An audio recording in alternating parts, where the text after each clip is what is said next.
council members. May they have a spirit of wisdom and understanding that comes from you, Lord. Help them to do the right things. May they have a spirit of discernment and a spirit of compassion and a spirit of truth. May our government function in a way that blesses our citizens, Lord. Lord, bless all of our law enforcement officers, our firefighters. Keep them safe. Give them wisdom and discernment. Bless all of our first responders and help them to be able to do their jobs with excellence. Keep them safe and give them health, strength, wisdom, and discernment, Lord. Lord, bless our school board, our administrators, and all of our teachers who teach our children and our young people. May they influence our students in ways that are pleasing to you and that cause them to live healthy and productive lives that benefit others. Lord, bless the business community. May our businesses thrive. May our economy thrive and be blessed by you, Lord. Lord, bless the churches and the charitable organizations of this city. May they be a blessing to our people and meet the needs that we have, Lord, and make a big impact for good in this city with the message of the gospel and with the hope and the peace that only you can bring. Lord, I pray that you direct the citizens as they vote in the upcoming elections.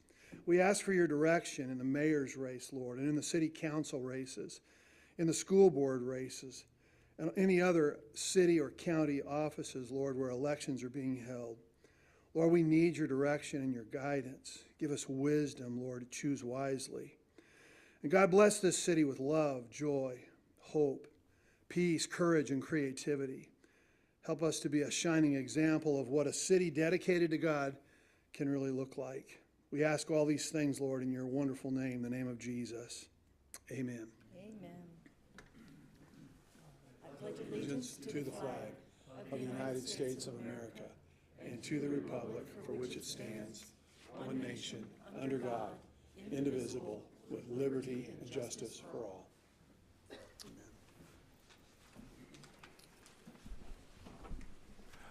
We need to now adopt the agenda. Moved by Solomon and seconded by Roberts.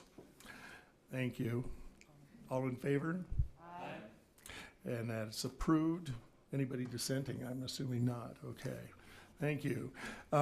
We have no presentations for now. There will be one, I believe, later on when we get to number 35. General public comments. We have one speaker, Holly Nguyen, if you'd like to come up to the microphone. Hello. I don't have a speech written or anything. You did answer me the first question on the about the taxes. So my other comment was about public schools, and I don't know if you guys are aware here. I'm here representing Moms of Liberty, and we are a nonprofit, nonpartisan group here, and we're trying to just bring rights to parents when it comes to education and health. And in the last month or so, we've been kind of looking at the books in our school. And I just wanted to call to attention to you guys, and I know you guys aren't the school board, but I feel like it's still important to let the rest of the community know that we have found over 120 books from kindergarten, pre-K, all the way to 12th grade that is very inappropriate, graphic, even pornographic in nature. It's very highly inappropriate, and they're found in our public schools. So as city council member, I know that to have these very pornographic book, it's very much against South Dakota state law. So if you guys can look into it or see that this is an urgent matter, because we have kids in school. I have two school-aged children, and for it to be circulating in our school is a big issue. These are very graphic books. I've come across and I've read several of them, and they're highly inappropriate, and I'm talking about like pornographic inappropriate. So that's just my only comment. Thank you. And thank you very much, Holly. And next we move on to the non-public hearing items and open public comment. You have 3 minutes to speak, and we have 2 speaker forms, I believe. One from Kurt Jensen, first of all. Kurt, would you like to come up? And make sure you speak which item you want to address. Thank you. Item 35, I believe. Members of the council, thank you for the opportunity. My name is Kurt Jensen, and I'm coming here as just a private citizen. I own with my two partners in an LLC called Fifth and St. Joe LLC, property at Fifth and St. Joe LLC at 516 and 524 Fifth Street. My partners are Mike Demersman and Nathan Cheequin. And our law office is on the top floor. Lincare Medical Products is on the first floor. And first things, we're all for economic development, and that's certainly true for myself. And we have a new neighbor on our block that we share, a parking lot, and that's Property Mill, and they've been a great neighbor. And I greet their employees every morning in the parking lot that we share between the two of us and other people that rent parking in that area. And nice thing about Property Mill, they don't compete with any other business. They're so unique that there's not another business that really competes with them here in Rapid City. But one thing that we do compete with, that all downtown property owners compete with, and that's parking. And the parking, particularly among businesses in that 8 to 5 businesses downtown, parking is a real problem. I don't need to tell you about it. You're very aware about the parking issues, and they're certainly at a premium. And so our own office has 9 parking spaces that our tenant, the law office, leases. And at Lincare, I think leases several as well for their employees. And I'm not sure how many they have, but they're always trying to get more. And we have a few parking spots near us, and we reserve those for our business patrons. We have our employees park in the city lot that we pay for, so we have available parking for patrons.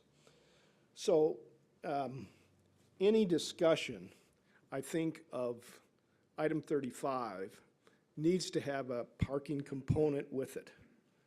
And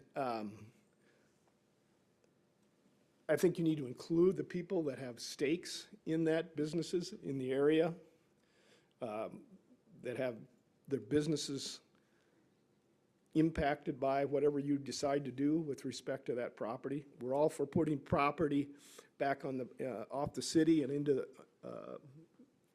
private hands so that it can pay taxes, but we can't do it at the expense of other property owners. And so if you have a business at one end of the block that you're benefiting, you can't then benefit that business at the detriment of the other businesses at the other end of the same block. So I would ask you, I don't think those are irreconcilable. I think they can be worked out, and I urge you to consider that and be proactive, imaginative. You control the conditions under which it will be sold, particularly if you're not going to use the bidding process. Thank you. Thank you, Mr. Jensen. I can't speak for them, but I assure you that I am. Now we have Aaron Kruger, who would also like to speak on item 35. Thank you, Council. All right. My name is Erin Kruger. Nice to see you all.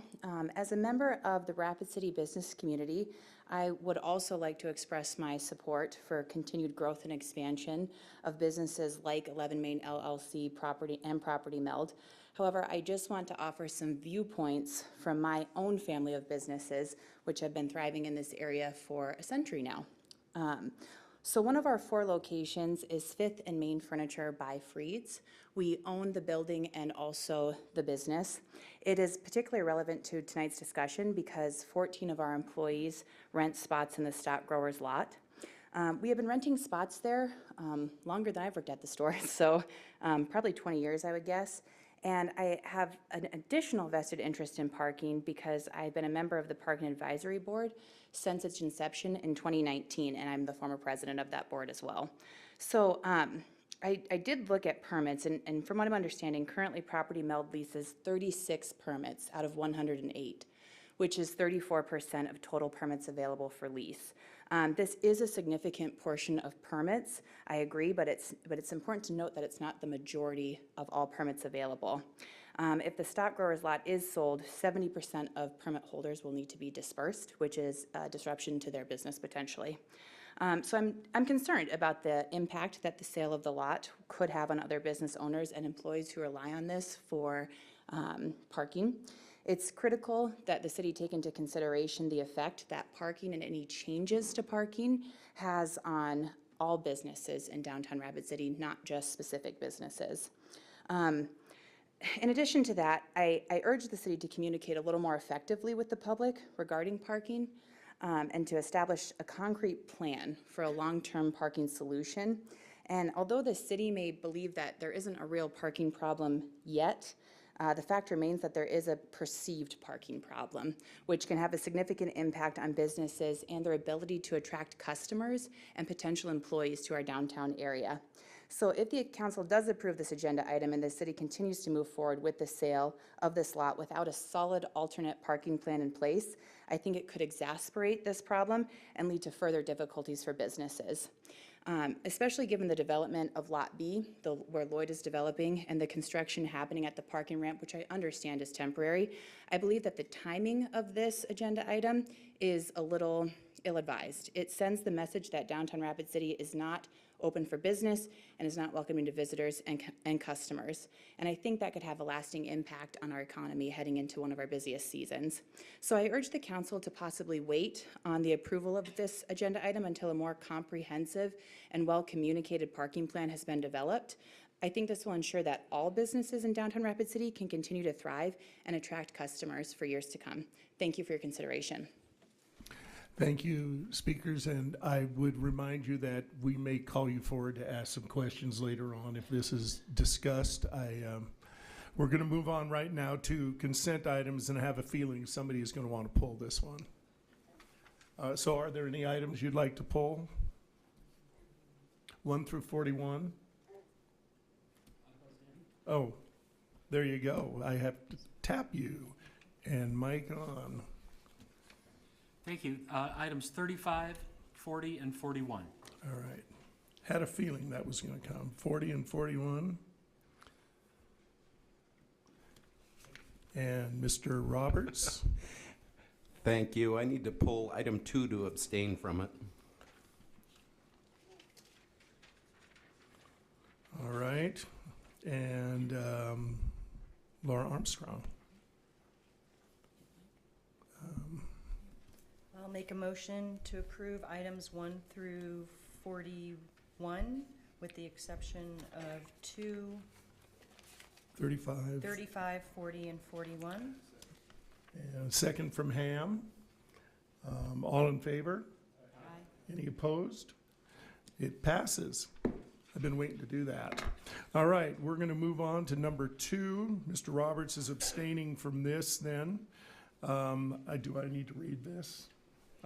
I need to read it since it's been singled out. Request from Vanacker Development for Eastern Slope Land Corporation for resolution to create a tax increment district boundary and adopt a project plan for properly generally described as being located at the western terminus of County Road, west of the intersection of Brook Street.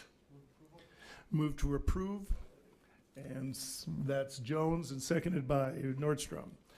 All in favor? And all opposed? And it approves. With one abstention, Mr. Roberts. So note that. Moving on to number 35. And we'll take comments on this particular item now. Yeah, I can read it in since we seem to, I guess we need to do that when it's non-consent, correct? This is to approve creating a board of freeloaders, freeholders. Boy, I hope that wasn't a Freudian slip. No, we already We approved that a year ago. Approve creating a board of freeholders to determine a fair market value of the lot request from Todd Gagney for the city to consider selling the city parking lot adjacent to the Stock Growers building and bring back to the council with a recommendation. Now we'll have the discussion. Mr. Jones. Okay, they'd like to see the presentation first. Mr. Gagney, if you want to come forward. I think we're all loaded up in the queue with that.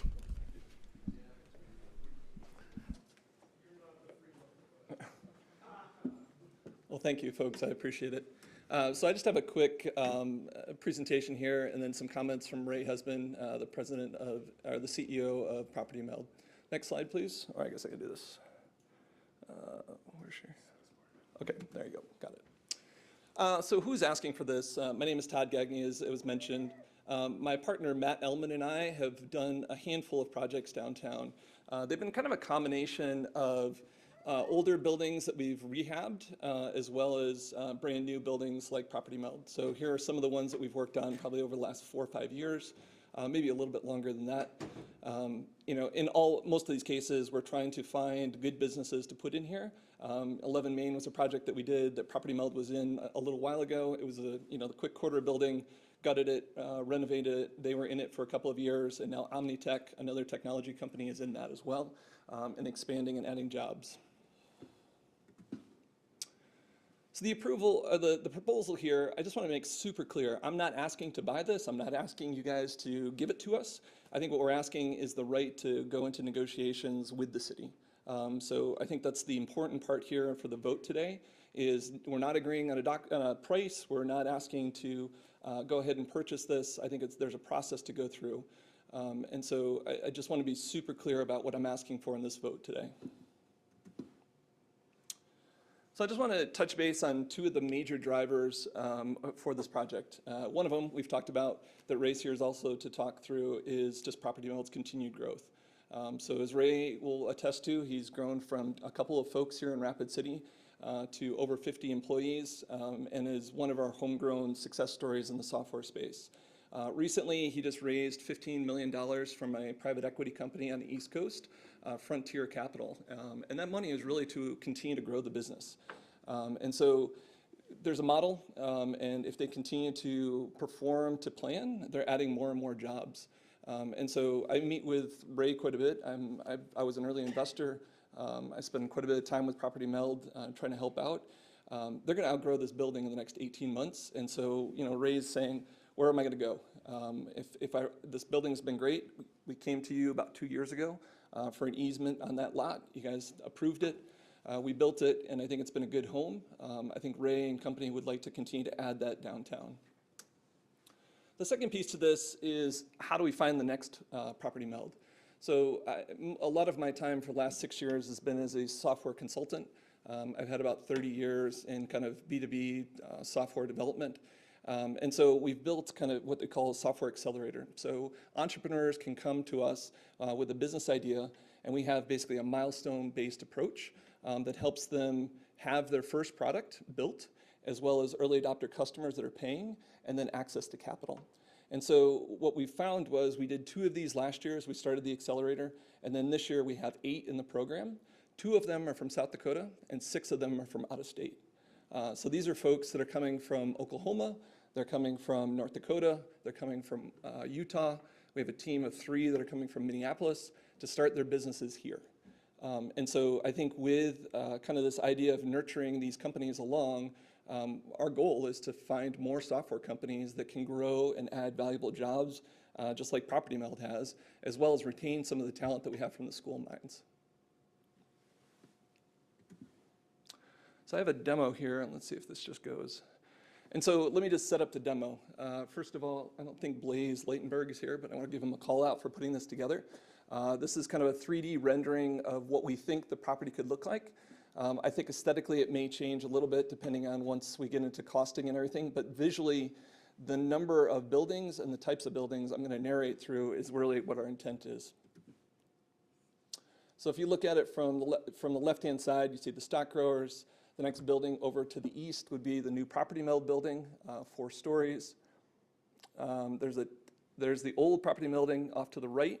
There's a tap room in the center building with Wildfire Labs above it.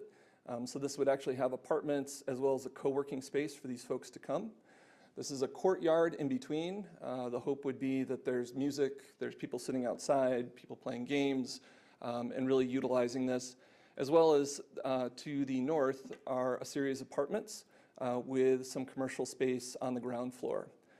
And so this is really a space to try to retain folks that are younger, that are interested in working, playing, and living downtown. And that's really what this is, basically the design kind of element of what we were talking about and looking at. Again, I don't think all of these design elements are going to probably make the cut, but I think it's to give you kind of a graphical representation of what we envision the space could be compared to the surface parking that we have today. Thank you, Mr. Gagné. Does anybody have any questions for him before he Hold leaves? on, man. You're not done yet? I'm not done. I was just warming up, Bill. No. Come on. You're just starting. Okay. I'm gonna give Ray a chance here to talk, and then I'm gonna basically close. Thank you so much, council members, and I appreciate the other businesses that are here. Just real quick, very much care about downtown businesses. I've been serving on the board of Downtown Rapid City for about 2.5 years. I'm currently the chair. It's a huge passion of mine to drive more commerce downtown, more safety, and so I can appreciate all the parking lot discussion. We're all on the same team there. But I just wanted to give a little bit of context just from the outside of some of the things that I deal with ultimately, and just hopefully this enriches the council's knowledge about what it takes to run a software company in a place that a lot of people don't think you can run a software company.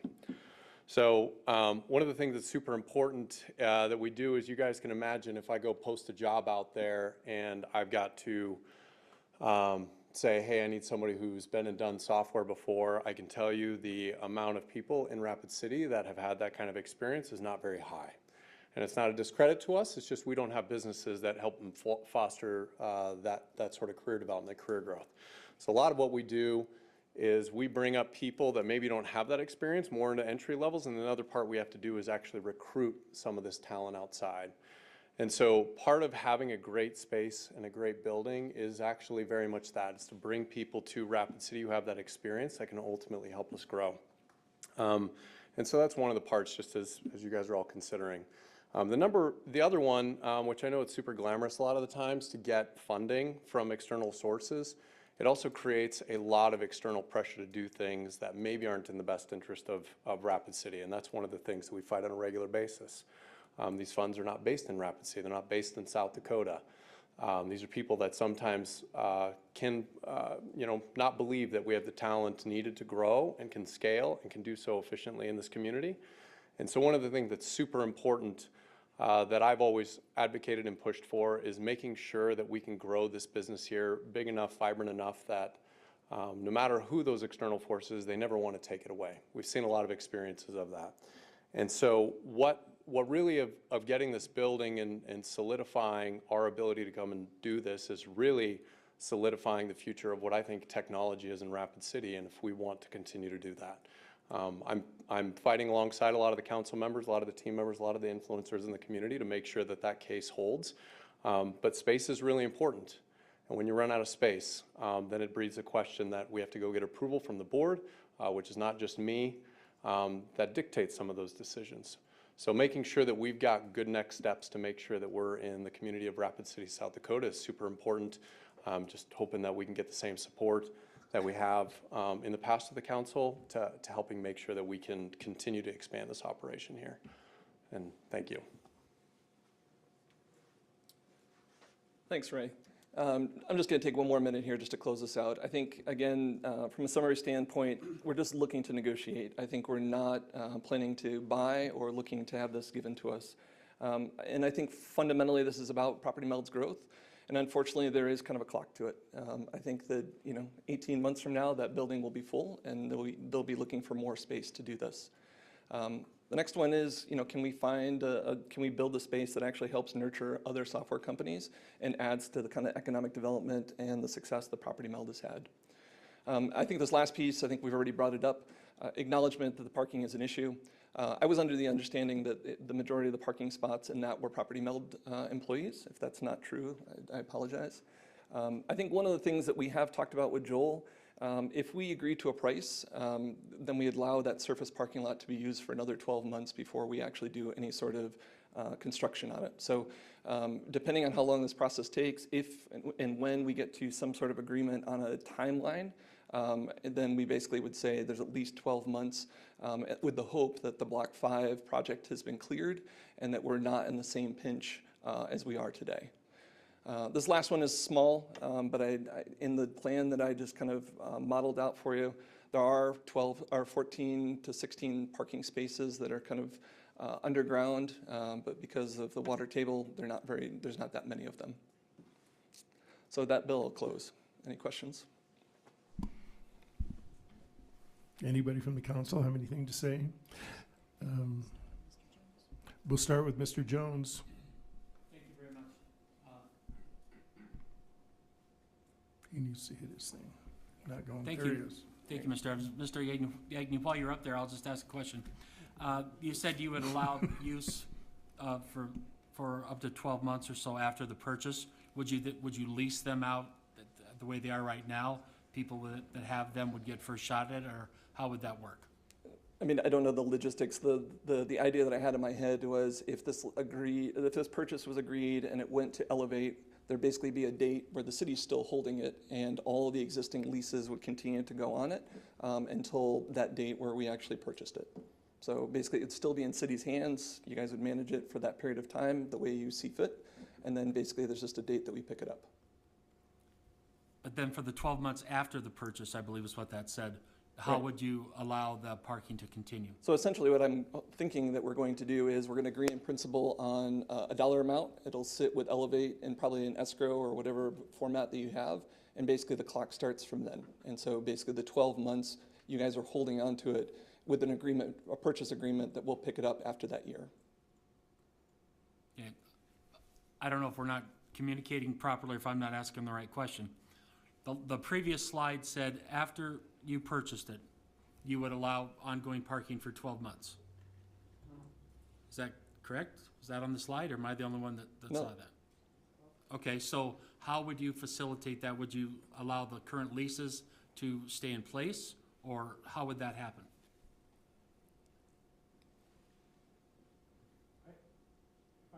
There you go. I think while he said that after he purchased it, what he's saying now, which makes, I think, more sense for how it would work, is we would enter into an agreement. So there would be an agreement. Perhaps the money would be put into escrow, but we would maintain the title. You know, one of the issues we have, in order to transfer it without putting it up for just auction or listing it for sale to the general public, is we would have to facilitate this through Elevate like we did with Block 5.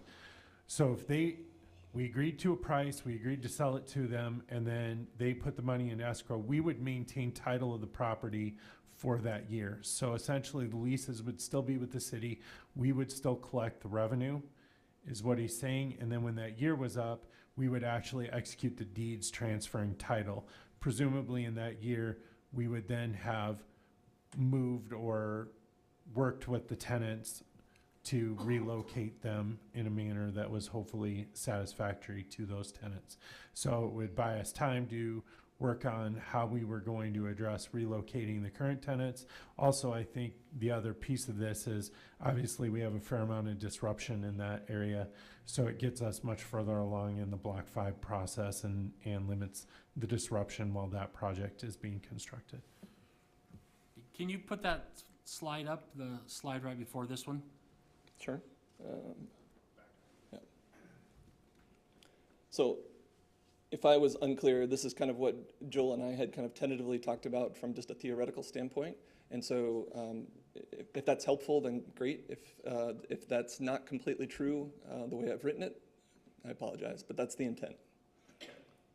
Okay, in my opinion, what is printed on that slide and what was just said are two different things. But that's just one question that I have. The 2 points that I wanted to bring forward for main discussion was, is there anyone else that wants to purchase the land?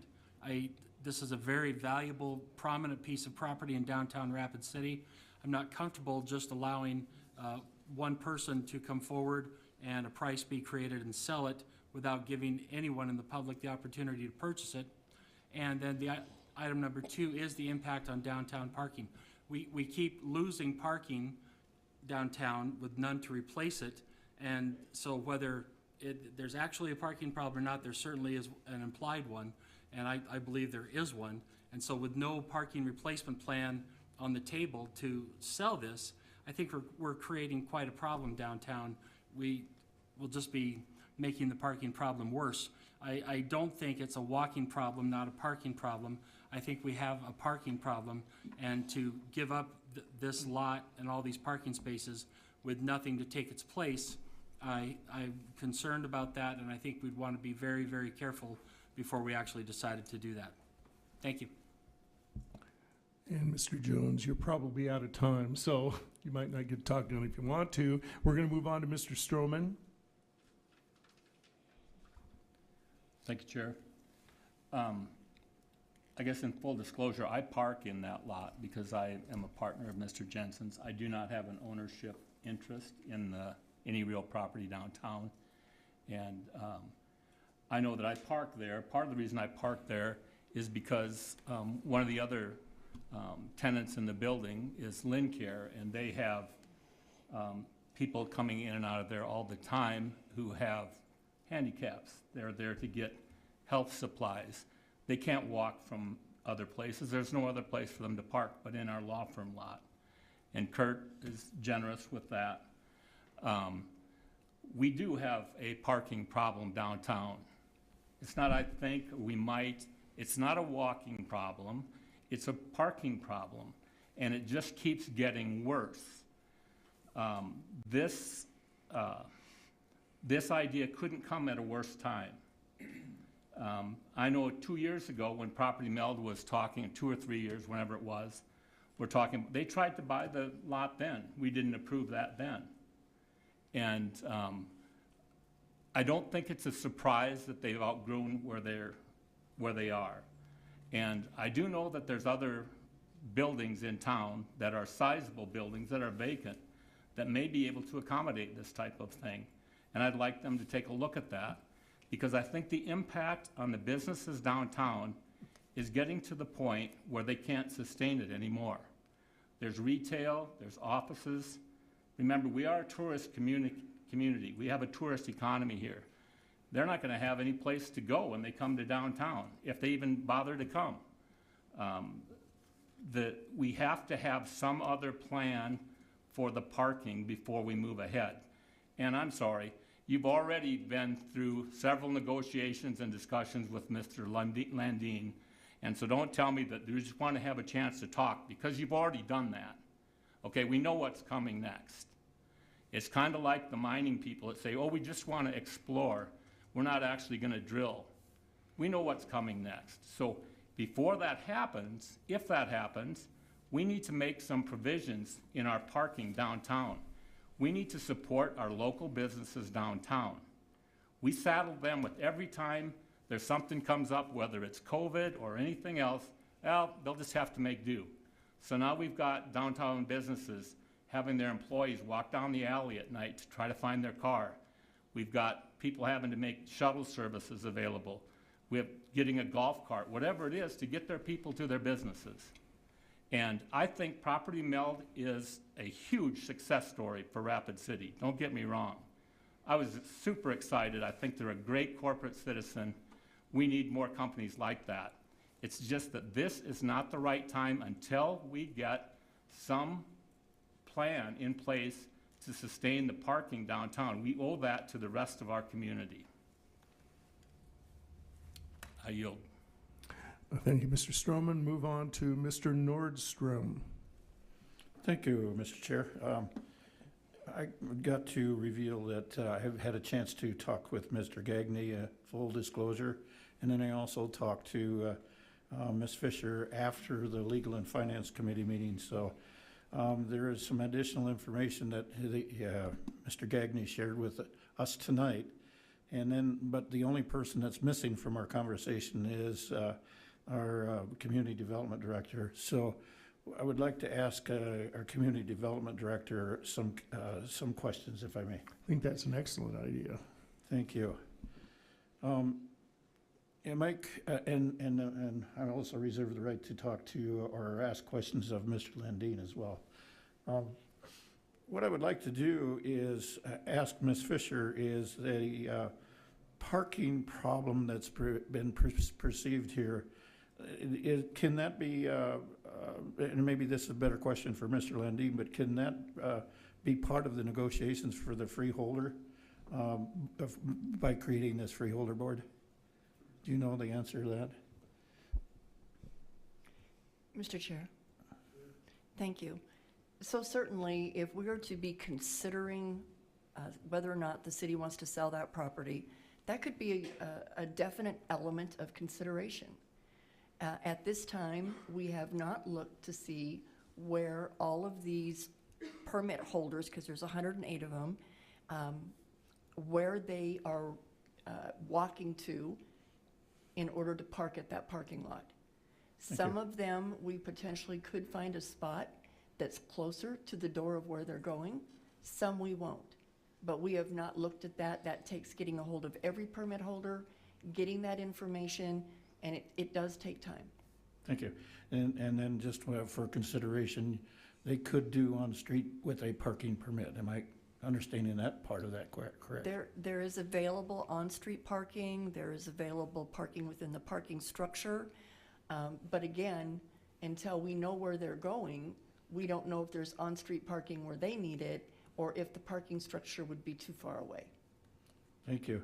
And then there was several comments that I've received about the walking problem. Can I change your mind and say this is a safe walking problem versus a walking problem? Absolutely. It becomes a distance issue. For those of us that have lived in larger cities, walking 3 blocks to your destination is considered a good parking spot. That's not why we live in Rapid City. We live so that we can see the door where we want to go in when we park our car. And we can appreciate that.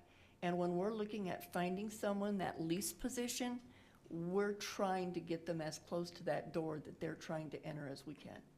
So as soon as we are able to determine who needs the parking and where this is, parking places could become available, we have to kind of put things on hold from the parking standpoint. Am I correct? That would be a decision that the council needs to be discussing this evening. Which is a future step. Yes. Mr. Landine, am I correct in saying that the freeholders could have the parking situation or parking issue in their conversation? Well, no, I think the freeholders establish a price, but I think it's pretty obvious the council, and I think that's what we're seeking is some direction, is, I can have preliminary discussions with Mr. Gagne and talk about what I think the issues are going to be or how we could potentially resolve them. But as like Vicky said, to really, if you want to know where everybody's going to be moved so we can see if this is feasible or not, that's going to take a fair amount of work. And before we invest that amount of work in exploring this is why it's in front of you. I mean, again, Mr. Gagne and I had some preliminary conversations, but it's really up to you whether this is something that you guys want to pursue. And if you do want to pursue it, I think, price is one issue that we're going to have to resolve to your satisfaction. I believe parking is the other issue. So that could certainly, while it's not really part of the Board of Freeholders, it could certainly be part of the negotiations. And it's really up to you to let us know, what do you want to see in order to feel comfortable? Because it's not worthwhile for us to try to put together an agreement to bring to you for approval if we don't address the issues that you want to see addressed. And I think it's pretty safe to say how we're going to resolve some of the parking is probably one of those issues. Thank you. And I just wanted to say that this has to do with just establishing of freeholders. And it doesn't have anything to do with the other issues that will be taking place in the near future, meaning a year out, at least a year out. And then I also want to see what the parking study has available in its determination as well. Thank you, Mr. Chair. I yield.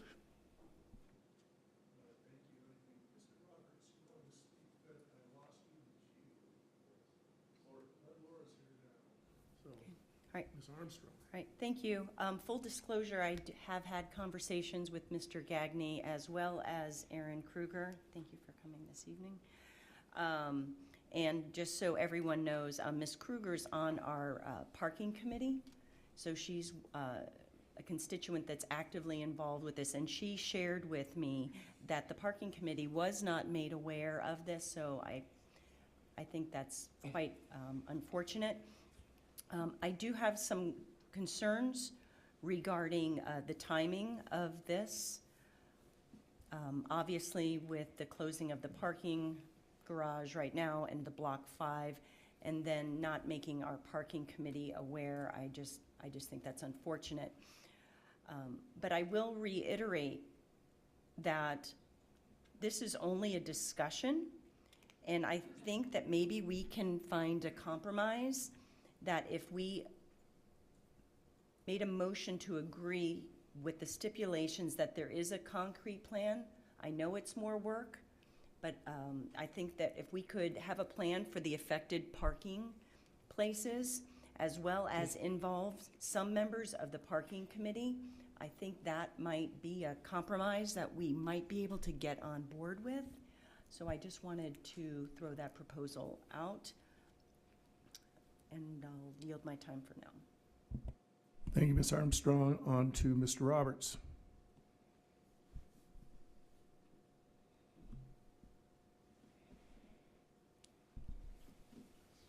Thank you.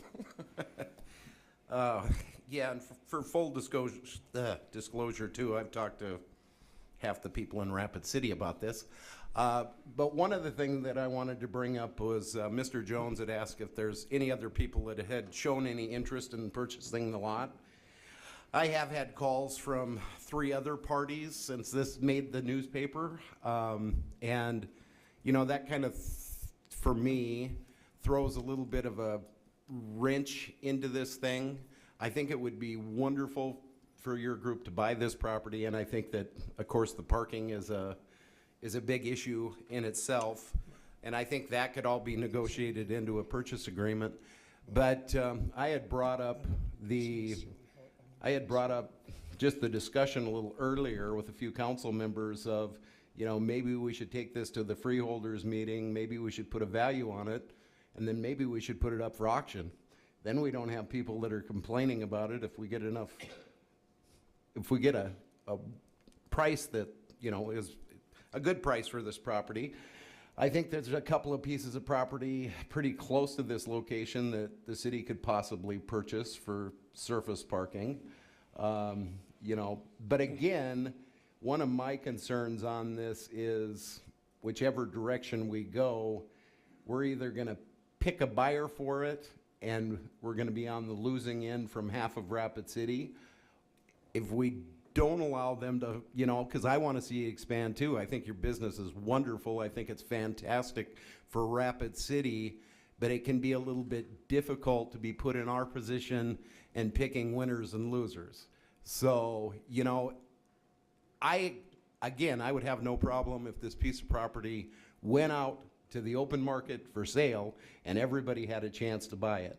But again, when we start picking the people, who's it going to be next week? Who's it going to be the week after that? Who's it going to be, you know?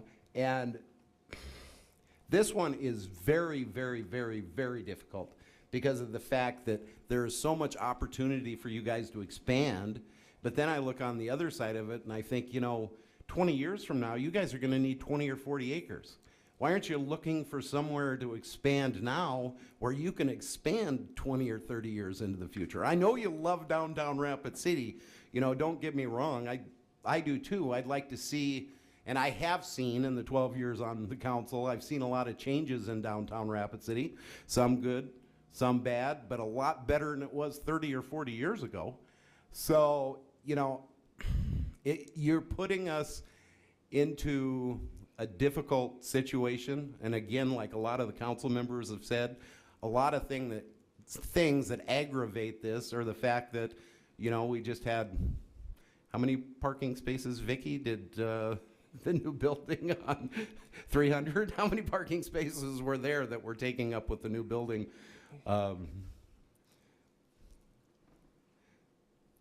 Go ahead. Thank you. For Block 5? Yes. Yeah, there was 155 leased spaces on that lot. Okay, 155 spaces. But I remember, I've been here so dang long that I was part of the Presidential Plaza, and one of the things that killed that was the 300 parking spots that the city was asking that developer to replace for Rapid City.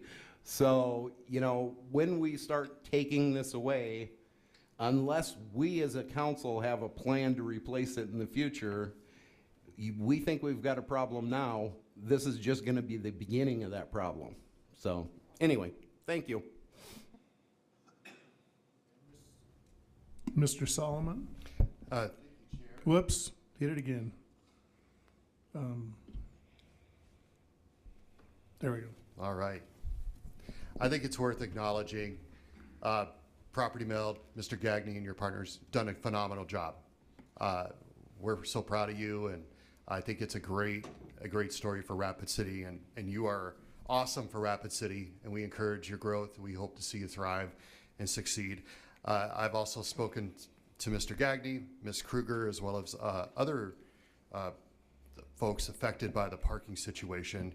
And I think that's really the heart of the issue is I think this is a great use for this space.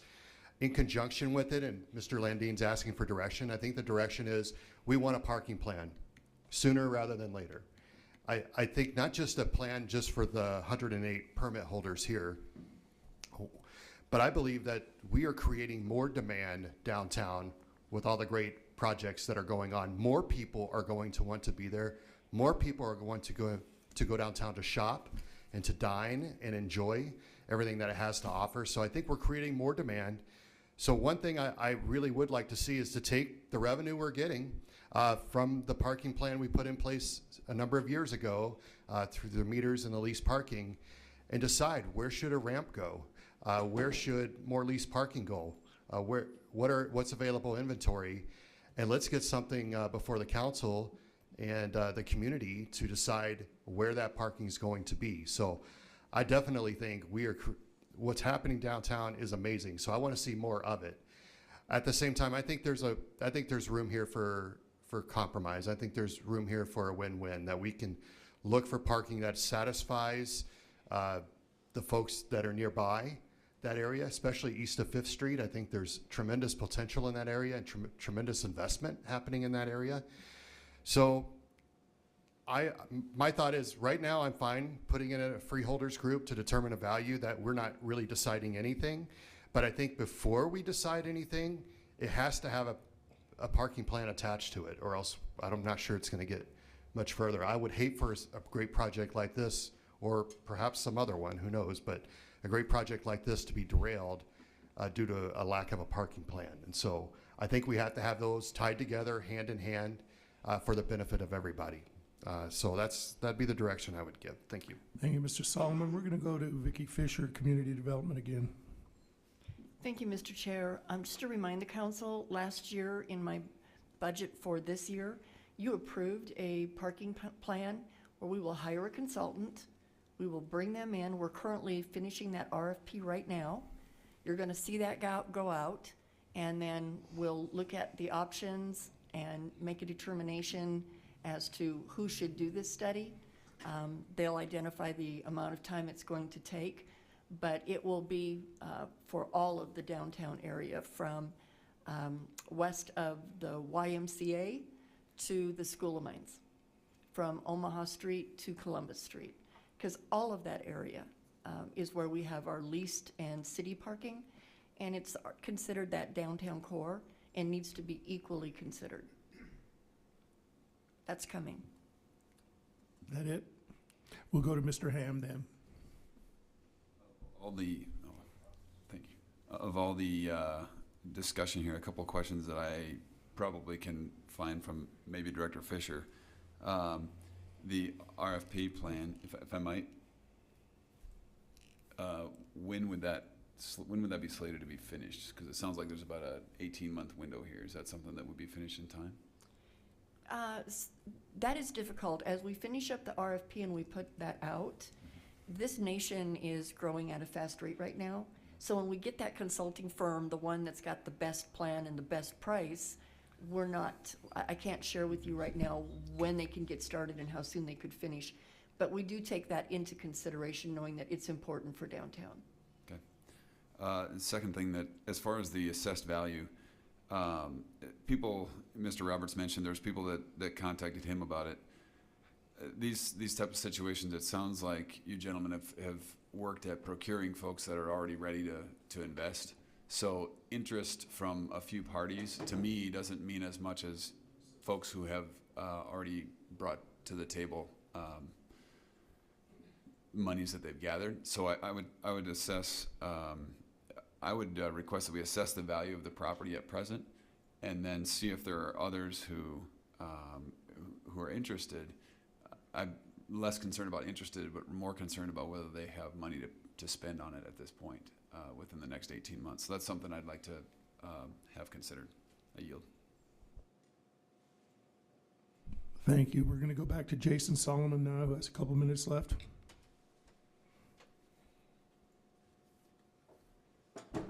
Thank you, Mr. Chair. I believe this will be a question for Ms. Fisher, for Director Fisher.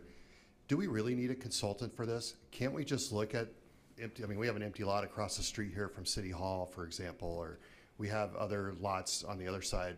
Do we really need a consultant, or do we have the brain power here in-house to make a recommendation and then bring it forward and we can have a discussion? I guess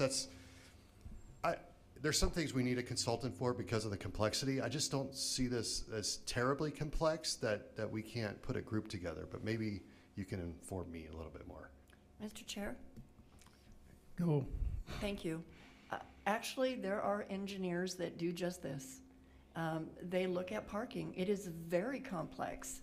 It's looking at the tendencies of different businesses and how much traffic they generate, what our street system is, the walkability of some streets versus others, and where we do have infill development currently happening, and where we project it's going to happen. And so all of that put together, if we're going to invest money in a parking structure, we've got to do it right. We already have those on the west side saying it needs to be there, and those on the east side saying it needs to be there. They're probably both right. Long term, I Yeah. think they are both right. Yeah, okay, thank you. Joel Andine before the next person, see what he has to say. Thank you, Mr. Chair. You know, Alderman Solomon, when you asked your question, I think when I hear the talk about the parking plan, I don't think we need a consultant to figure out what we're going to do with people in that existing lot. And I will say, and I think, you know, we've trying to remember who all I've had conversations with this about, but you know, I think the general consensus is we can probably relocate most of those people in a way that's satisfactory. Although I think being realistic, is everyone in that, are all 108 leases going to be 100% happy with where they're relocated? No, probably not. The question is whether or not we are able to do that. I think the larger term, the consultant is, you know, in my experience watching for the last 20 years, the city was looking at building parking infrastructure simply because we owned a lot, not whether it was needed there or really an analysis of it. And I think that's where the consultant comes in. And I think the one discussion staff has had, even though it's our general sense, we can maybe accommodate the people that are currently parking on this lot if you decide to proceed with this project, is we can't continue to shed parking infrastructure and not replace it. So I think there definitely, even at the staff level, is an understanding that, you know, we do have, the whole point of revamping our parking system was to generate revenue we could then reinvest in our parking system. So where do we need spaces and how are we going to achieve that? I think, like, as far as, you know, I was glad to hear Alderman Roberts talk about buying a lot or looking for other lots that we could purchase. You know, that's something that in the past we haven't done. We've looked at what we own and tried to make that work rather than look at where do we need this and how can we invest in this and build it. I don't know that we know that now. There may be a lot that, at least for the short term, does make some sense that we could, if we could get it for the right price and and pave it over and shift parking there, maybe without a consultant, I wouldn't say we shouldn't move forward with that. And then, look at the long-term plan, but I think there's a need for both. The issue is, having talked to Mr. Gagné on a number of occasions, I think the timeline is really tight, so anything that delays it, really they're gonna have to decide if it works for them. We've been talking for a while. I've pointed out some of the issues, like the fact that this probably isn't gonna work at all. There's probably little chance of relocating people if this were to move forward before the ramp was completed. So one of the ideas by the year came from the fact that we need to make sure that the parking ramp is done before we would lose this infrastructure. And, it's really the timing.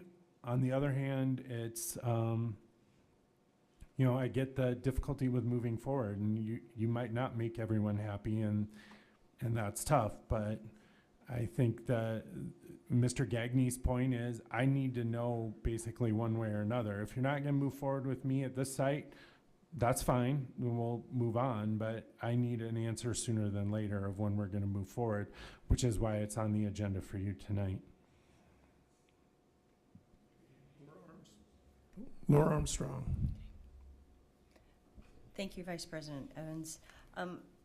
Listening to my colleagues' concerns, I think the best way to possibly find a compromise is to make a motion to, one, get an assessment value of this property now as it is, and then simultaneously allow the formulation of the Board of Freeholders that includes some members of the parking committee, and it also must have a tangible proposal for the displaced parking lots.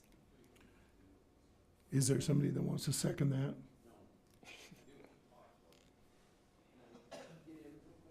Okay, I tried. The Freeholders Board was set up only to value property, period. That's it. They wouldn't have the discussion about what to do with the property after the fact. Freeholders Board only puts a price on that property. And then after the fact, we'd have to have a discussion on the council. And, so the Freeholders Board, if you looked at the way that it's been set up, its one job is just to put the value on a property. Yeah, they don't have standing to do anything else. Thank you for that clarification. And Mr. Landine? Thank you, Mr. Chair.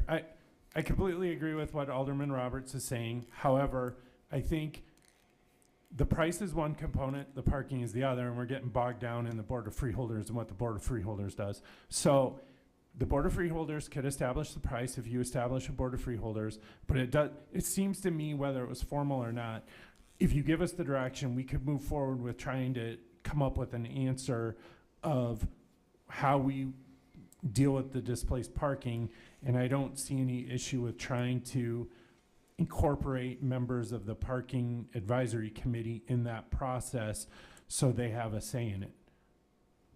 Just make sure we don't have a second for the alternate proposal then. So I guess we go back to Mr. Stroman.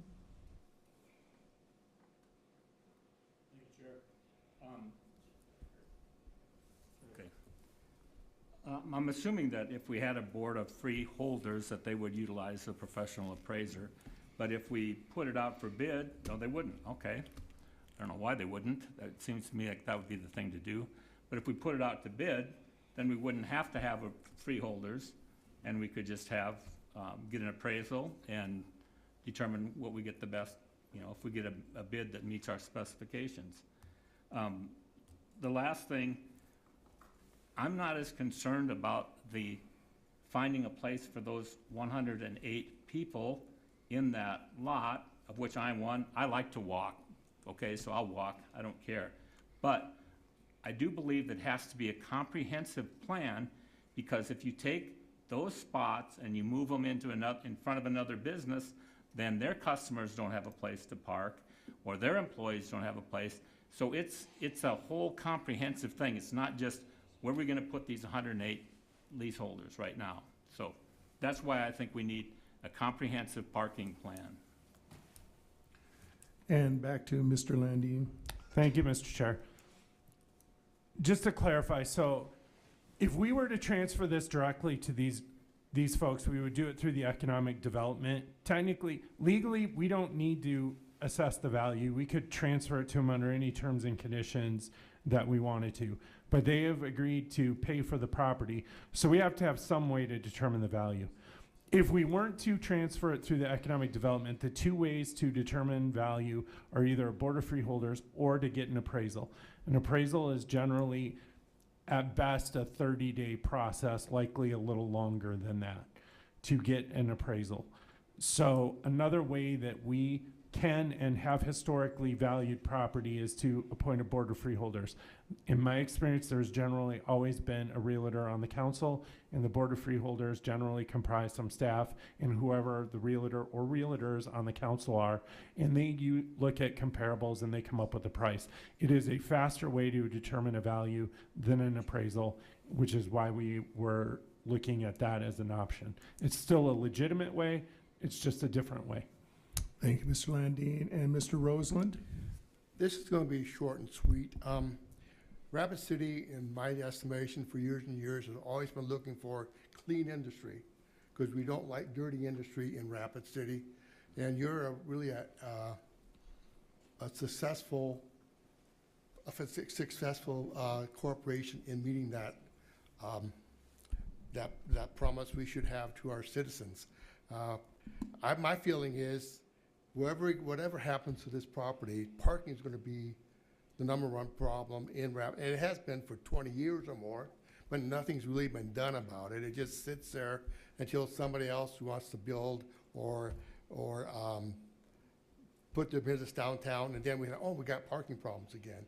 I really feel like Rapid City's got to be moving forward and thinking forward what we're going to do about parking in Rapid City. If we want Rapid City downtown to thrive, there's got to be parking. If we want people like Property Meld and others to be downtown and thrive, we got to think about parking. It's not because these guys want to stay downtown. Hopefully they do, but we got to make sure they want to stay downtown and have enough parking in town. So I really feel like when we get done tonight, we should sit down and say, what are we going to do about parking in Rapid City? Not wait for 2 years or 3 years. Get her done now. And then we can have to worry about having great businesses like we have here at Property Meld to think about, maybe we can't stay here in downtown Rapid City. I don't want that to happen, so I yield. Thank you, Mr. Roseland, and on to Ms. Armstrong again. Quick question, and I don't know if it's for Mr. Roberts or Mr. Landine, but if you do an appraisal, aren't there comps that you would do, and how and where and who?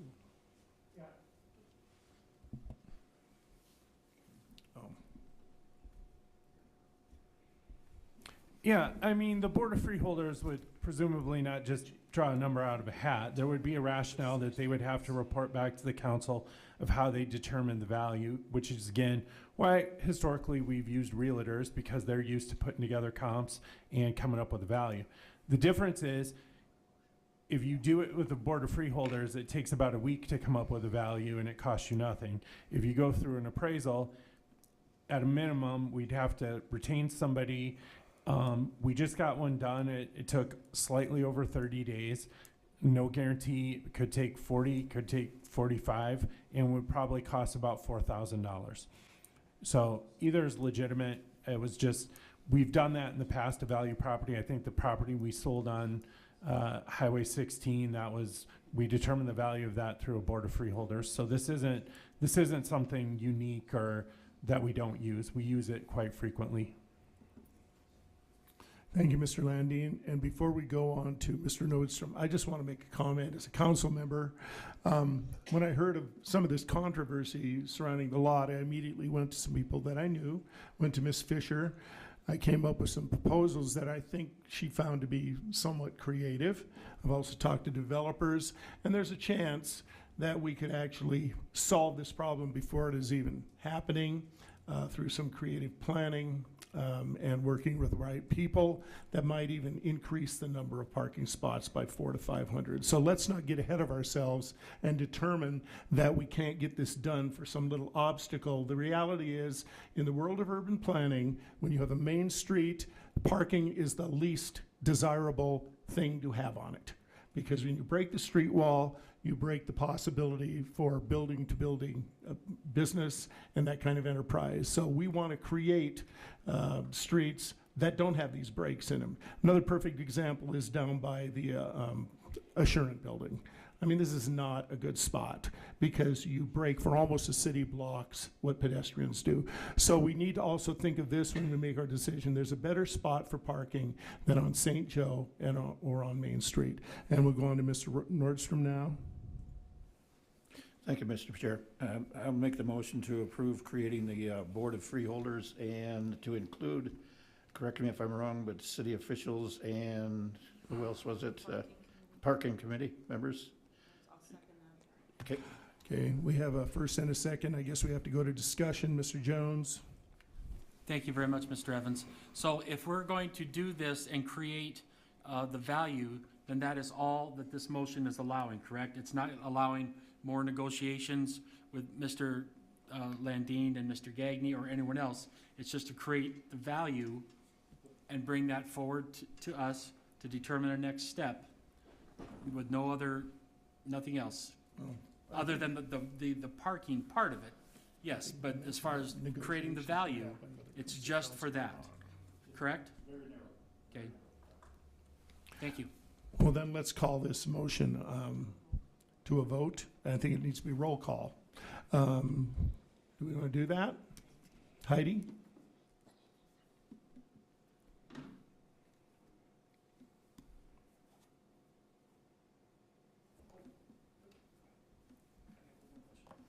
Jones?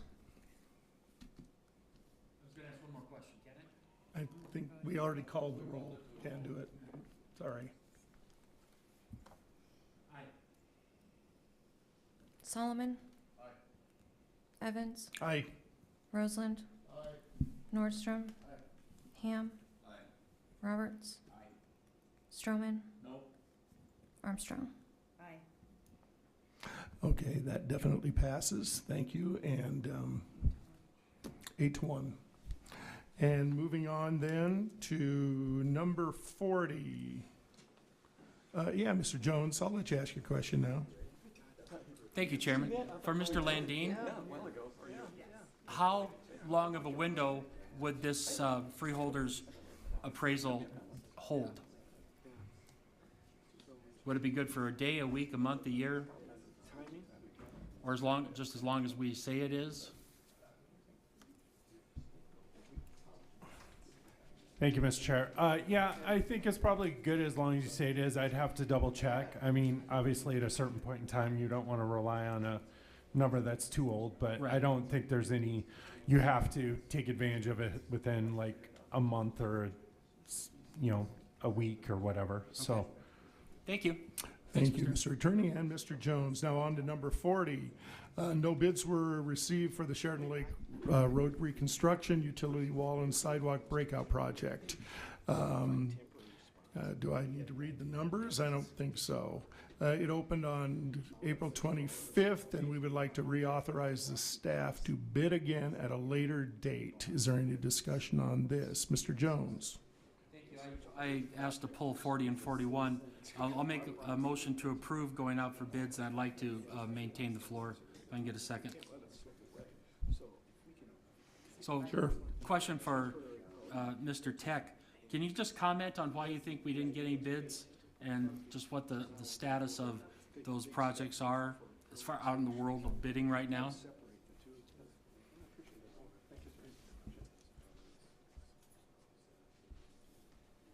Thank you, Mr. Chairman. Well, I wish I could answer that question with some definitive data. I guess, let me put things in perspective. Every year we meet with it's called the AGC, the Associated General Contractors. They have a very large spring training, if you will, and invite the city every year, and we participate, and we present to them all the projects that we're going to be doing in the current year. Certainly contractors, they're an interesting group. They are kind of the lifeblood of this community. They get stuff done. They don't share with us what projects they're going to bid on. They do that, I think, to not tip off the competition, if you will.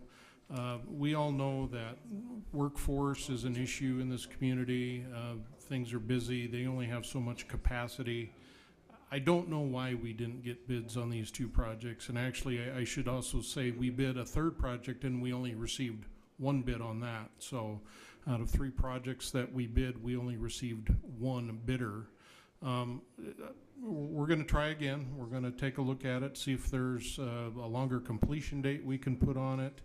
Our consultants will speak to local contractors to see if they can get some interest in the projects. But I think it's just a sign of the times that we're in today, and we hope that it improves.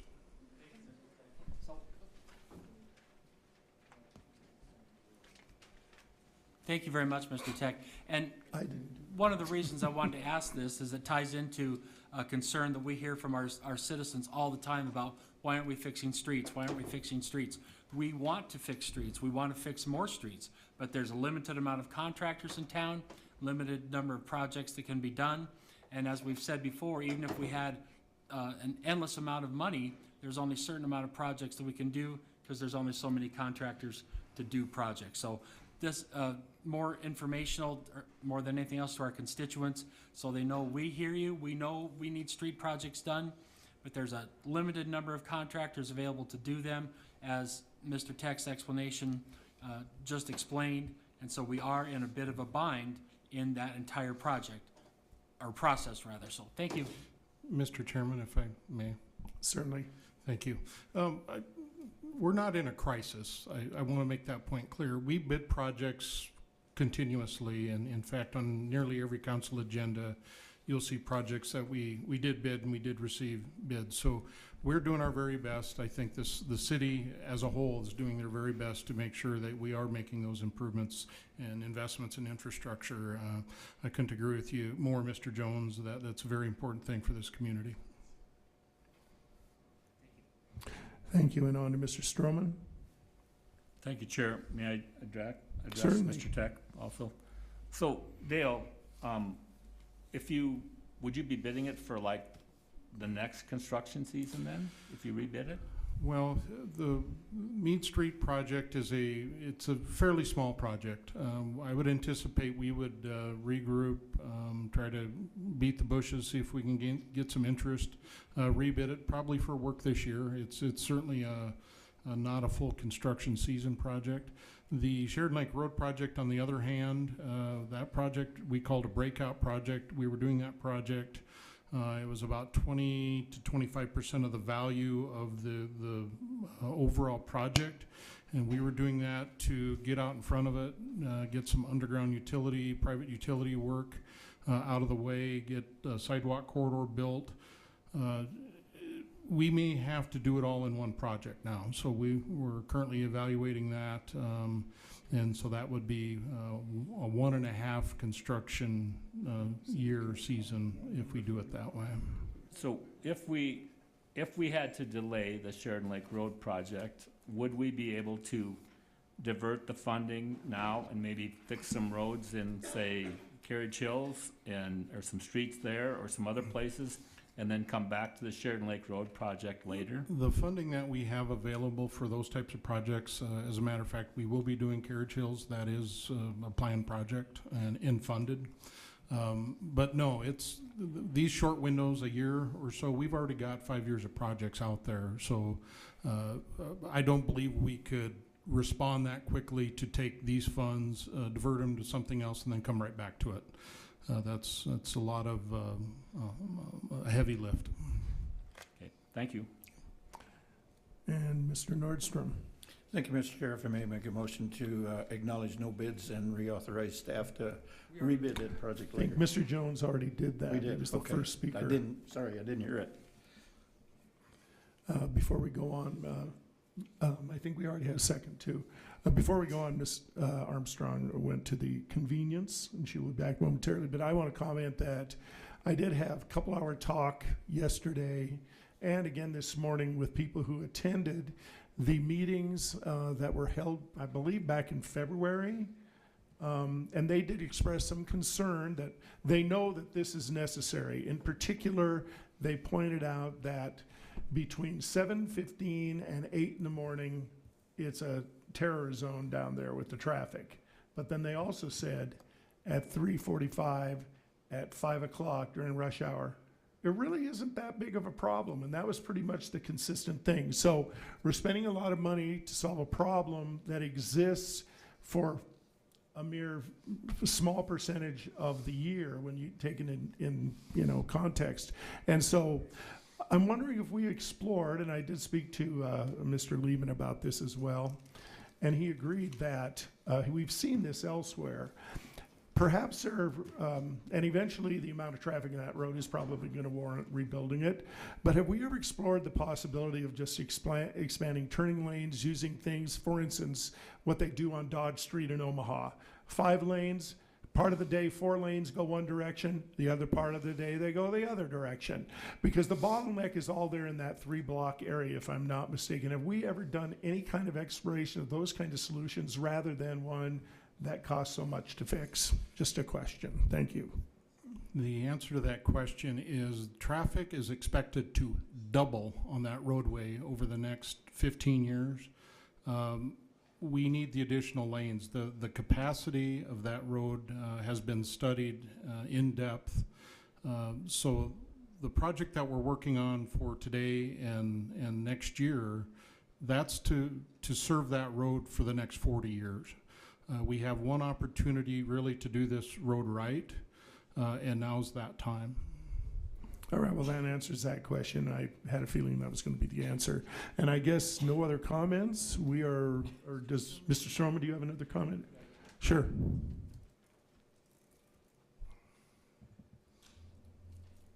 Hit the green. I already did. Okay, thank you, Chair. And Dale, I appreciate your explanation. As you know, since you live next door to me, I live at of course, you go to work early, so you miss it. But it is an inconvenience from 7:15 to 8 or so during school. And while we're waiting then, I guess, along the lines of finding other options, one of them might be to reduce the speed limit there. So rather than having a 40-mile-an-hour zone where people are going 50 or 55, if we had a 30-mile-an-hour zone where people are only going 40, that might help. And I guess I would just make a plea to the community that's using the road, just slow down, let people in, don't be in such a hurry. I mean, we've had some little fender benders down there, I know that, right where you pull onto Sharon Lake Road. But I think it's doable if people just kind of cooperate a little bit, and at least we could get through until the time where this widening will take place. It's only 0.6 of a mile. And I know that we've also talked in the past about diverting some of that traffic from Red Rock further south over to Catron, and I don't know what the status of that is, that Sheridan Lake Road crossover or whatever we called it, but that's something else that maybe we should be looking at rather than just widening this place, because I feel like we're just going to move the bottleneck down a few blocks. So that's my 2 cents worth. Did you have something else, Mr. Tech? No, I couldn't agree with Mr. Stroman more that people need to be polite and cooperative when driving. Okay. Well, then let's call the vote on this. I guess all in favor of the motion? Any opposed? None. I guess it passes then. Then we move on to number 41. No bids received. It's 41, correct? Oh, you to approve both. You did. I guess you did. So they're both gone. So moving on, that's the end of our consent items. Onto the non-consent items, number 42. Approve the first reading of ordinance 6567 regarding supplemental appropriation number 2 for 2023. That's Ham and Armstrong. All in favor? All opposed? Motion passes.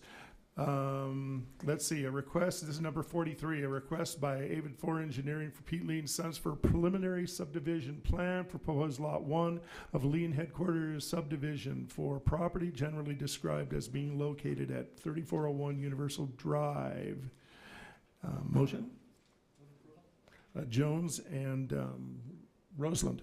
All in favor? All opposed? Thank you, that passes.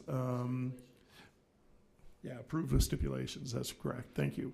Number 44, approves the attached list of 23 through 24 alcohol renewals per verification through Rapid City Police Department and Rapid City Fire Department, and it's recommended to approve. Motion? Okay, was that Nordstrom and Armstrong? All in favor? Aye. All opposed? And it's approved. Number 45. This is actually brought forward by me. Approve the request by Councilman Me that the staff be directed to draft a resolution for the May 1st council meeting that officially requests on behalf of the city that South Dakota DOT delay the scheduled bid, which is for September 22nd, I believe, for the reconstruction of the Animos Street Bridge over I-190 until the city has had an opportunity to explore possibilities to incorporate elements and features to beautify the bridge as part of a project and have it serve as an attractive gateway to downtown Rapid City. Now, this came before the Legal Finance. 2 people voted no. The other 3 voted yes. And I guess I'm going to explain a little bit how this came into being, and I don't know if I can do that. I will go last after Mr. Nordstrom. Thank you, Mr. Chair. Again, I'm not going to make a motion just yet, but I like the idea, but there is some other considerations. I spoke with Mr. Gagné, Todd Seaman and Mr. Horan at the state DOT, and they said that the bridge project is, the deck was what they call it, is failing, and that's why the urgency for getting that bid out this fall. And then the other thing that they mentioned to me was that the facade that could be placed near or on the bridge could also be within 3 to 6 feet as well. So it doesn't have to necessarily be attached to the bridge. And the last item I've got is to reiterate that my concern is the delay of the project will be costing additional to the taxpayers simply because of inflation. And there's other points of interest, and I'll yield to other council members if they got some additional information. But essentially, it does not have to be delayed.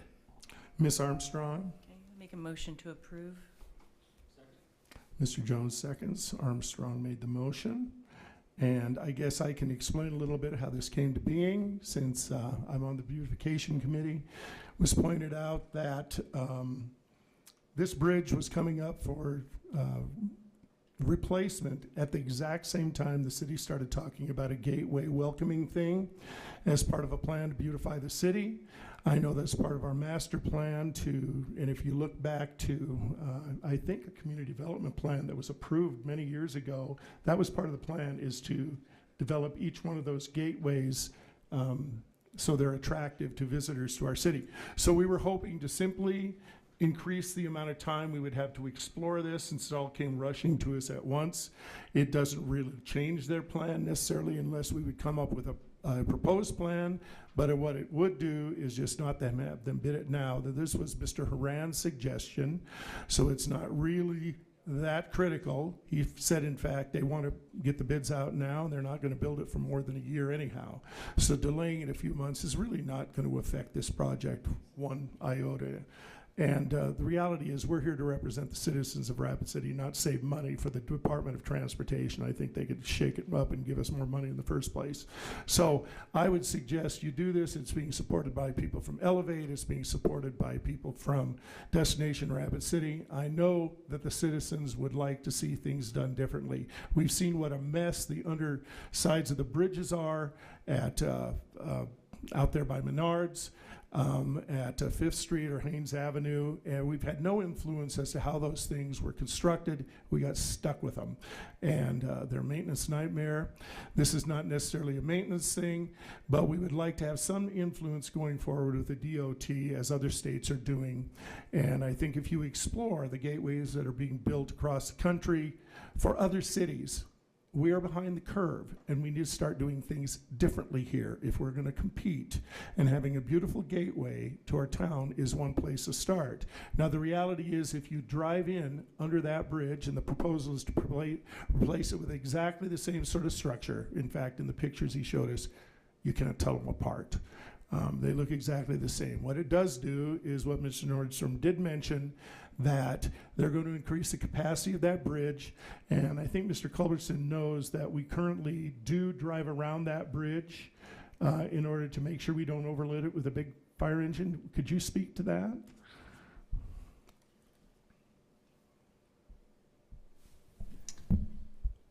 So, in the short answer to that question is we haven't been driving on that bridge for quite some time because it hasn't been able to hold the weight of any of our fire apparatus whatsoever. So, and quite honestly, the vehicles or the stations that respond there wouldn't come across that bridge anyway.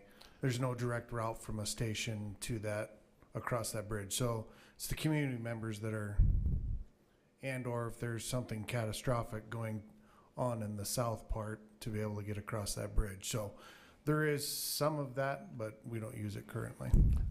Thank you very much. So the reality is, it's really not critical that they do that. Delaying them even by a week or a month or whatever it would take for us to do some exploration is not going to affect the DOT really one iota. In fact, we may come up after exploration of some ideas that we don't need to change what they're doing at all, and they can go ahead with their timeline, and we may come up with a proposal and a concept that would not involve any touching the bridge in the first place. So we do have a motion to approve. Who was that by? Oh, Mr. Tech does want to speak. Thank you, Mr. Chairman. We don't drive our trash trucks over it because it won't handle the loads, and that does impact our ability to serve that part of town. I guess one thing, certainly working in the bidding climate, the same climate that the DOT survives in, I think it's important that whatever we're doing today, we do have a time limit on it, because time is money in the contracting business and the construction business. So I just want to make sure that this board or this body knows that we shouldn't delay this too terribly long. We should get to the bottom of whatever the answer is as quickly as possible, to not delay the DOT, which may cause a fiscal impact to the city of Rapid City, even without anything being done. And to the finance director. Thank you very much, Mr. Chair. I just want to ensure from a financial standpoint that the council is aware that we have received an email from the Department of Transportation, and they wanted to make sure that it was clear that if the final bid comes in higher than the current budgeted estimate, then the city would be liable for the additional costs, as well as the beautification and the delayed costs, as well as the maintenance costs if the construction was delayed. And I do believe that Mr. Landine has included that in his beautifully worded resolution, that any additional costs would be incurred by the city or the organizations that we have enlisted to raise the money to do such a thing. Again, this is like the last vote, more of an exploration, an exploratory condition we're trying to create, so we can enter into maybe future negotiations with the DOT where they include us in their designs. We do have a grant writer that is on board and doing a great job. We're going to have some new leadership sitting in the mayor's office, I believe, from what I can tell, pretty much everybody that is running for mayor is in favor of these kind of beautification projects for the city. So again, I encourage you to vote for this because I don't really think it's going to, in the overall scheme, affect the DOT one bit, but it might be a breakthrough project for us in terms of creating beautiful gateways to our city. Not only there, but the Tower Bridge is coming up. The new bridge coming in from Highway 79 could possibly be implemented in the same way with a plan that might be going forward. So I guess anybody else needs to talk? No, we can go ahead and call the vote. Oh, Mr. Landine does have something to say. Thank you, Mr. Chair. I just want to clarify, when I did write the resolution, I was thinking the beautification costs. And I know there were some comments made at Legal and Finance that there wouldn't be additional, but just so everyone, full disclosure, the email between the staff and the Department of Transportation, the Department of Transportation says the city would be liable for all additional costs up to and including any maintenance costs on the current structure if this project is delayed. So Mr. Ainsley then clarified and said, I just wanted to make sure the city was clear. If the city asked for the project to be delayed, if the final bid comes in higher than the current budget estimate, the city would be liable for the additional costs, beautification, and delayed construction costs. Thanks for the clarification. His response was correct.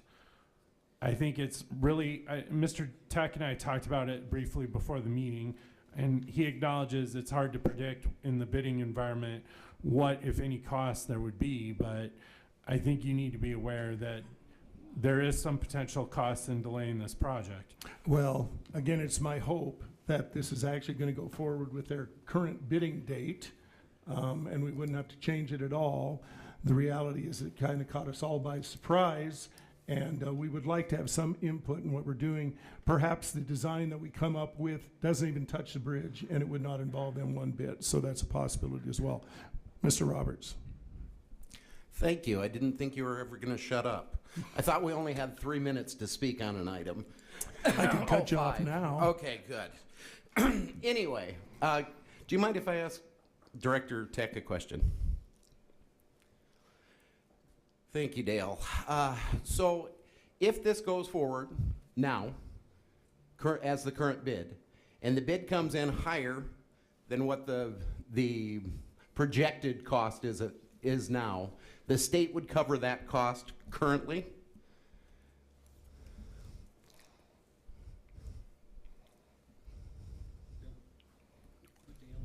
Oh, sorry. This is hard to run, you know it? Especially when you're distracted. There we go. That's difficult. That, if it went on as it were today, City of Rapid City would have to cover no costs. If they delay the bid. And that was my question. Right, My question was, like any other state bid, if the road's being constructed, it goes out to bid, the bid comes in higher than their estimate, they would cover that cost now. That is correct. But if we delay this and it comes in $2 or $3 million higher, the city is going to be responsible for that cost. And for that reason alone, I cannot vote yes on this. If we would have done this process a year before, before we got to the point where we're going to bid this out, but you literally could stick the taxpayers with millions of dollars worth of overrun cost on this. So there is no way I'm going to take that chance with the taxpayers' money. Thank you. That's an interesting point nobody's brought up before. Thank you. Mr. Ham. So a couple things. Is there any reason we can't put a stipulation on the delay? I don't understand the question. So max out the amount of time we would delay this? I suppose we could. Mr. Haran didn't suggest anything. We don't have any study group. We've contacted one landscape architect to come up with some proposals. Okay. And that's as far as it's gone because it just sort of appeared on our desk. And so I suppose that could be done. Give us 2 months to come up with something. They could still bid. If it doesn't affect their plans at all, then it goes forward because it incurs nobody any extra costs. a freestanding structure, even a fascia thing that maybe links in horizontally, would not affect their engineering costs at all, I wouldn't think. Mr. Tech has a comment. Thank you, Mr. Chairman. To me, I think there's a lot of moving parts in this, and I don't think it is in the city's best interest to approve this tonight. Maybe delay this for 2 weeks so we can actually meet with the DOT and get a nice sense of what this all means. They're under no obligation to delay the bid because we pass a resolution. They could bid it regardless. This was their suggestion. They brought up at the meeting. That is, but and they brought it up. So. I've also heard from another DOT person that if the Transportation Commission decides to bid the project, they're going to bid the project as They well. could very well do that. So I think there's a lot of unknowns in passing this tonight. I think there should be more information available. Yeah, it's basically a formal request for some courtesy from them, and I don't see any problem, but it has been, there's been a motion made, so we need to either amend it or withdraw it. Okay, I have one And- more question. Sure. One more question before I yield. In this situation, are there other bridges that would be considered gateway bridges? Oh, yeah, I would imagine. The one from Highway 79 was built without any input by us. It's just another bridge. The one by Menards, another one, just another bridge. This was brought to us as a comment back in October before we knew this bidding was going forward with that bridge. The Tower Bridge on 8th Street is also going to be coming up as well. And they brought that up. If we want to do things differently in the future, we need to get the process started now so that we have input at the germinal stages rather than when they're, 2-3 years into design. But the problem is this hand never knows what this hand is doing, and we should have a concept where we work together, 2 or 3 years out rather than just have it happen, because that's the way we've been doing it. And we end up with ugly bridges, and this bridge is going to be in place for 70 years. So if it's done wrong, that's 70 years of having to put up with it being wrong. And that's the reason we were requesting this slight delay, so. Thank you. And Mr. Tech, you're back again. Oh, Jason Solomon, I guess, is up. Do I need to make a motion on this to deny? No, we Okay. just need to vote it So can down. we call a question then? Well, who called? Did you? She made a motion. She could withdraw. She withdrew. Can I withdraw my second? You could. Okay, he's withdrawing his second. Well, So. is there another second? And otherwise I can make a new Well, motion. we could make a motion to do what Mr. Tech suggested, I suppose. That's not my motion. What is your motion? My motion is to deny. All right, then let's go ahead and we're going to vote. Is there any discussion? I don't see anybody. We can go ahead and vote on it. All right, all in favor? All opposed? Aye.